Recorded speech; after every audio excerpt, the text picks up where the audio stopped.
Good afternoon, my name is Melissa Campbell and I am a life skills teacher in Vancouver, British Columbia. Today my presentation is on supporting math learning for students with complex needs.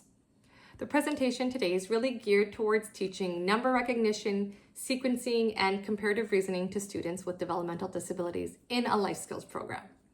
The information we will discuss today will help special education teachers and support staff, resource teachers, in teaching math to students with complex needs, specifically with autism, who are nonverbal and functioning at a kindergarten math level. The strategies and resources we'll review are designed for math learners with autism who require the use of an augmentative and alternative communication device and other visual supports to communicate. The goal of this presentation is to support educators in creating an inclusive math environment for students with developmental disabilities based on the core competencies and concepts from the BC curriculum. Okay. So before we get started, it is really important to understand our student population, right? So if we're looking at a life skills program, you'll have a wide range of students with developmental disabilities, from autism, right? Autism spectrum disorder, cerebral palsy, Down syndrome, fetal alcohol syndrome, and all of these students are in a high school class together, but functioning at a kindergarten level.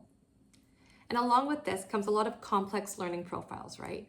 So you may see multiple diagnoses. English as a second language. You'll have students who are nonverbal, students who require AAC or other visuals for communication and expression, right? You may have students who are coming from really like low income poverty situations, right? So they don't have access to food, they don't have access to clothing, they don't have access to sleep. Things like this all contribute to their learning profiles. And also a really common one that we see are behavioral challenges, right? Usually in a life skills program, along with all the developmental disabilities comes the behavioral challenges. So it can be very complicated. Right?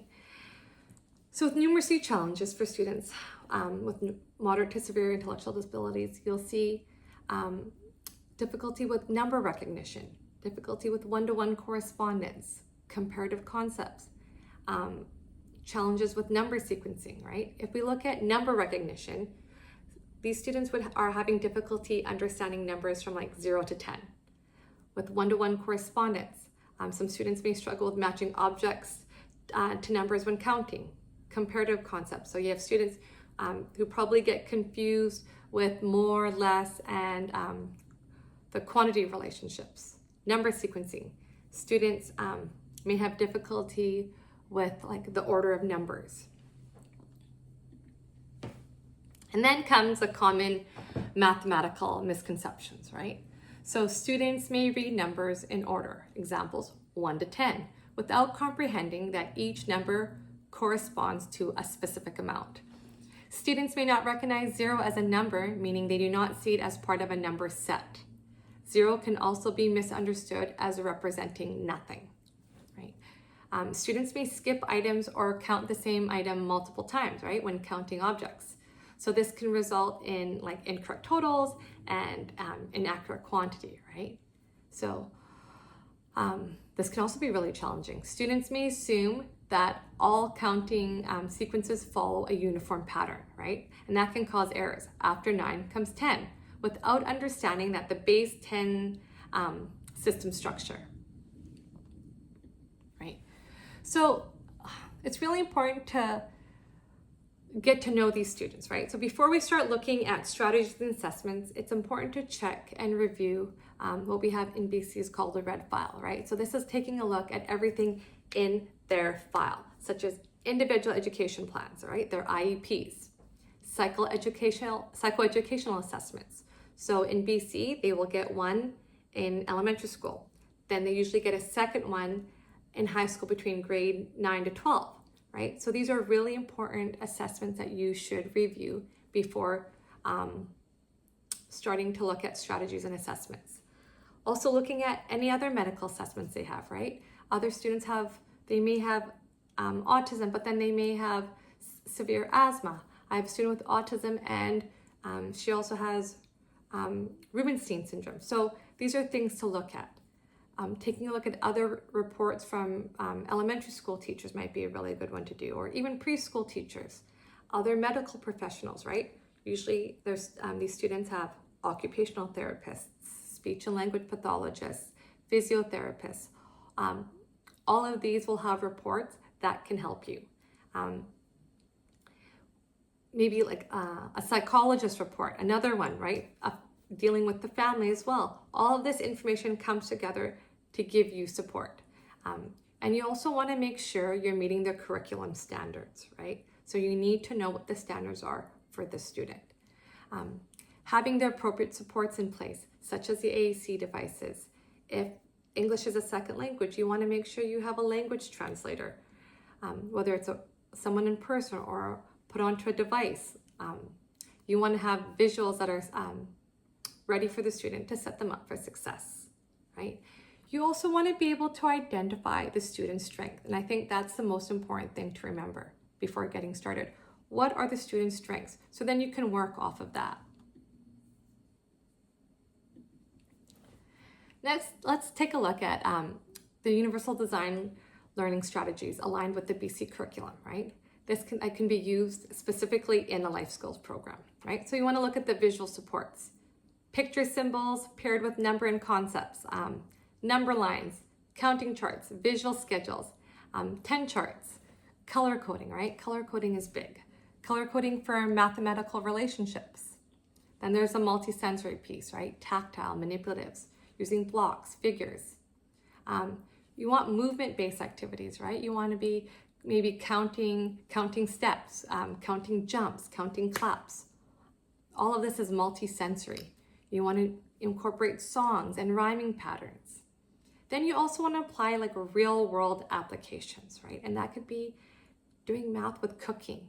These are all UDL strategies that are aligned with the BC curriculum.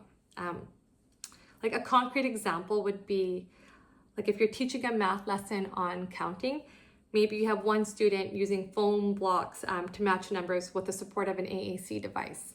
You may have another student counting small shapes and then saying the numbers out loud. You could have another student working on a simple worksheet and circling the correct number. So these are all UDL strategies that can be used in a math lesson.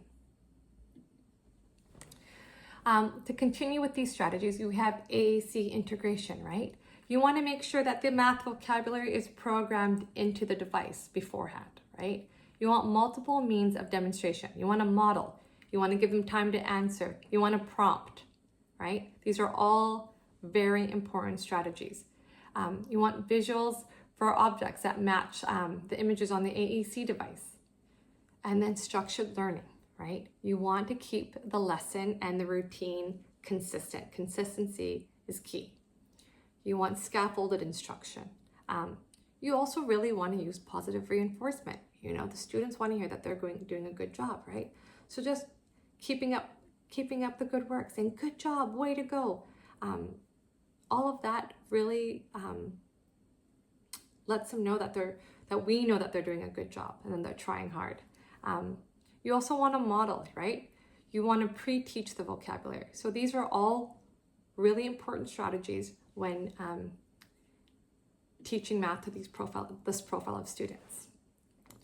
Also, another really important is to support the classroom teacher and support staff, right? They also need to feel supported, right? So you want to make sure you hold professional developmental days, right? With updated research and ideas. You want to provide visual supports that teachers and staff can access. Maybe have other professionals come in to give talks and lessons. You want to have resources accessible, right? So you want to have pre-made lesson plans ready. You want to have materials ready. The technology is huge, right? Maybe having a room where they can come access technology. Connect teachers and staff with outside supports, such as SETBC, right? Special Education Technology of BC. They have consultants that can provide iPads, laptops, programming, eye gaze, one-to-one support. So let's say you have a student that you're finding like that you don't have the right technology. You can call them, connect with them, and they'll come in and teach you. They can teach the class. These are outside supports that a teacher can really utilize. Offer to co-teach, right? Model strategies. Just providing regular check-ins via in-person, email, phone call, even setting up a schedule, having a calendar where they can see when you're available to help. Those are really great supports for a classroom teacher and support staff.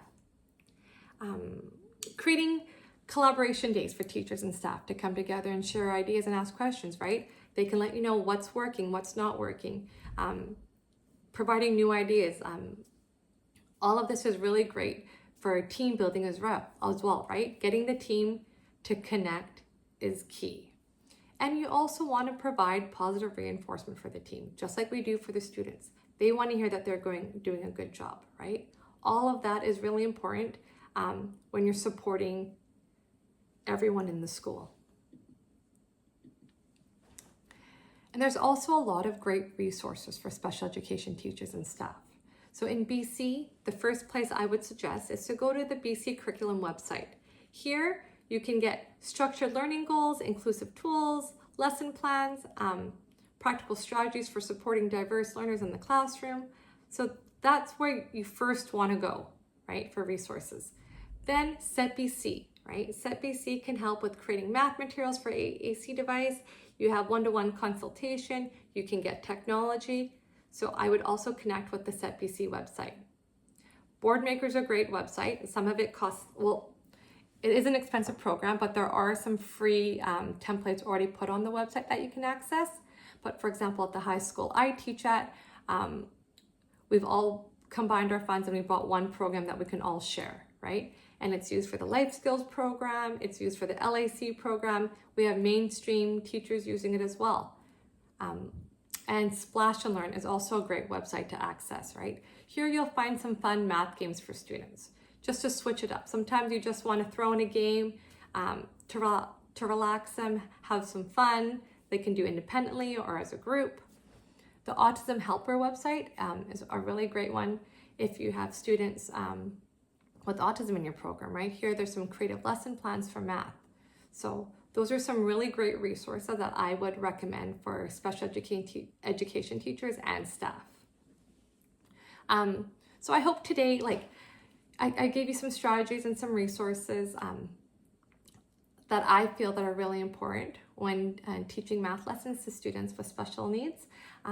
So just keeping all of these little things in mind can really help you be successful. And I think the information I've provided here, take a look at the websites and take what you need from them, because I think all of this information, especially if you're a teacher in BC, can really help you throughout your teaching career. All right, well, thank you very much, and I appreciate all of you for being part of my presentation today. Thank you.